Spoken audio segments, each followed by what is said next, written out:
Kira looked at the photograph. Her eyes widened. In the photo, she and Mrs. Olsen were at the seaside, wearing white chiffon dresses. Mrs. Olsen held her shoulders behind her while they smiled into the camera. They indeed looked like a happy mother and daughter. Kira narrowed her eyes. "But I don't have a white chiffon dress." She left the Olsen family when she was in middle school and hadn't seen Mrs. Olsen since. How could there be a picture of them together? She took old Mrs. Horton's phone and zoomed in on the photo. She found some clues. The photo was photoshopped. The method was actually quite unprofessional. Whoever had created it had used a random picture of a mother and daughter online and replaced their faces with Kira's and Mrs. Olsen's. She looked at old Mrs. Horton. "When did I send this to you?" Old Mrs. Horton shook her head. "I don't remember." Kira persisted. "How did I send it to you? Email or text message?" Old Mrs. Horton kept shaking her head. "I can't remember, dear. Does it matter?" Kira sighed. There was no point in pressing the old woman. Old Mrs. Horton occasionally said one or two surprising things, but then was unable to explain them, which frustrated Kira. But old Mrs. Horton was very firm. "Granddaughter-in-law, she's your mother. You can't ignore your mother." Kira wanted more than anything for that to be true. She would give her own life if it meant she was Mrs. Olsen's biological daughter. Kira lowered her eyes to hide the bitterness in them. "I know." She took old Mrs. Horton back to the ward. Meanwhile, Louis stayed out in the hospital corridor. Tom quickly came over. "Boss, we figured it out. Miss Olsen went to work at that private restaurant again and ran into the Olsen family. She went home to shower and change clothes. There was no date with a boyfriend or fiancé." Louis smiled faintly before asking, "Is Horton Group not paying her much?"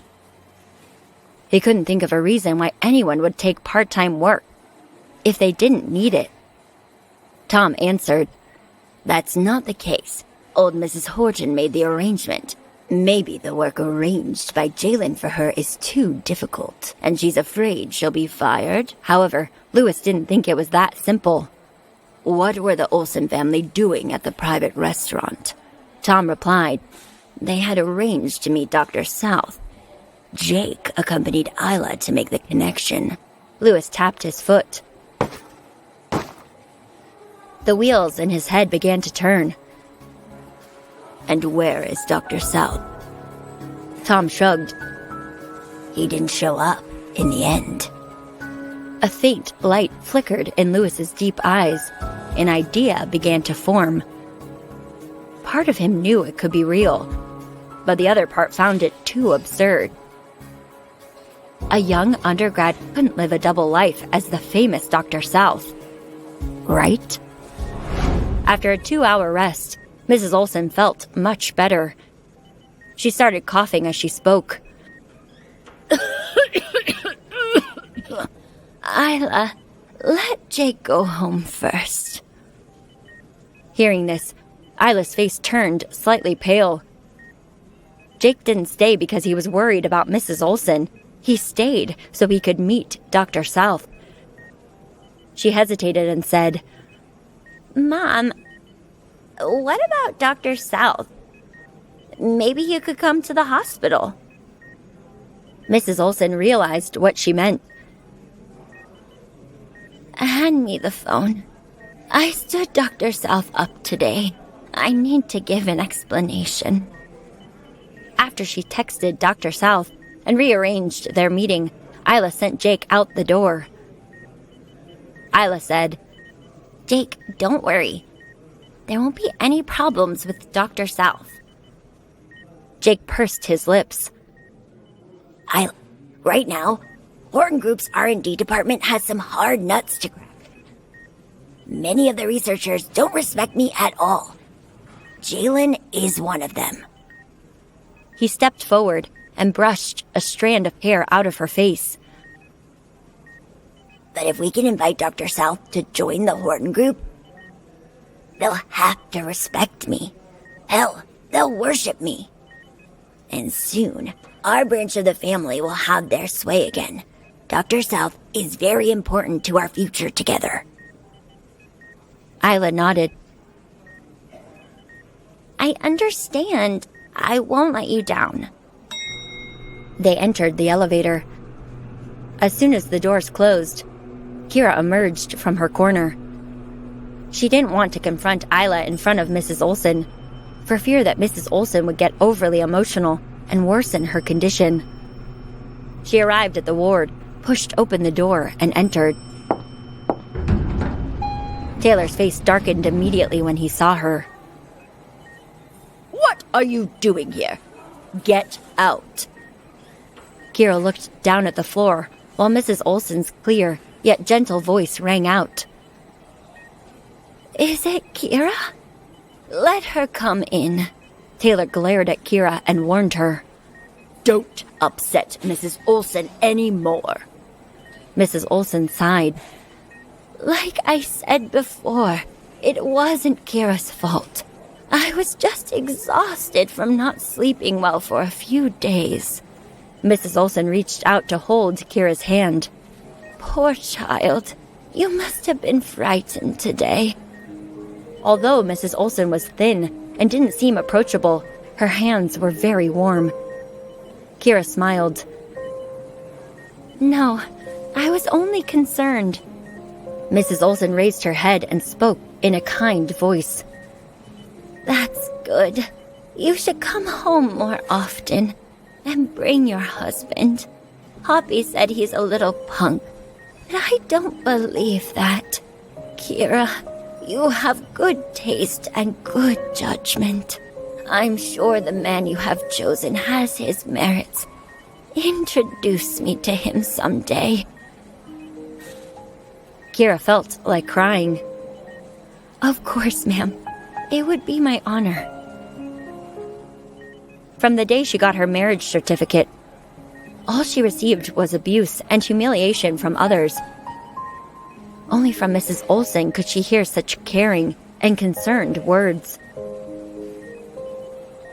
Mrs. Olsen wanted to say something else, but she started coughing violently again.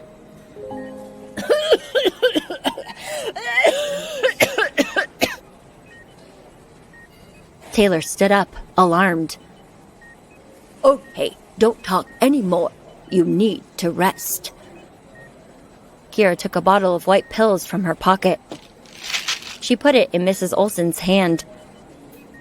This is a cough suppressant that I asked someone to buy. If you can't sleep at night, you should take one. Mrs. Olsen smiled weakly. Okay. Kira didn't want to disturb Mrs. Olsen's rest, so she said goodbye and left. After she left, Mrs. Olsen looked at the bottle of medicine and sighed. Kira still cares about me. Taylor clicked his tongue. Would someone who cares about you neglect you for 10 years? How could you be tricked by a bottle of mystery medicine from some random clinic? He snatched the bottle out of her hands and threw it into the trash can. Taylor joined her by her bedside. I heard that Nora is developing a cough suppressant that's effective in clinical trials. I'll find connections to get it for you. Mrs. Olsen's eyes dimmed. You actually believe such rumors? Chronic neurogenic cough is a rare disease. Who would bother spending their time and money developing a drug for it? It would never make up for the cost. Taylor held her hand. We have to try. You're coughing all night and can't sleep. It's too uncomfortable. It hurts to see you like this. Mrs. Olsen could only nod. Later that night, Mrs. Olsen suddenly started coughing violently again.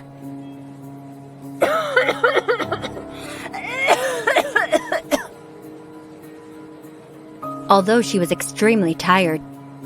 She just couldn't fall asleep. She lay on her side, suppressing the itch in her throat, not wanting to wake up Taylor in the next room. No one knew how desperate she was for relief. Unfortunately, chronic neurogenic cough couldn't be completely cured. The disease would only get worse with time. She feared that one day she would start coughing and not be able to stop. Mrs. Olson didn't know how much longer she could hold on. She had been feeling weaker every single day. Perhaps she wouldn't live to see her daughter get married.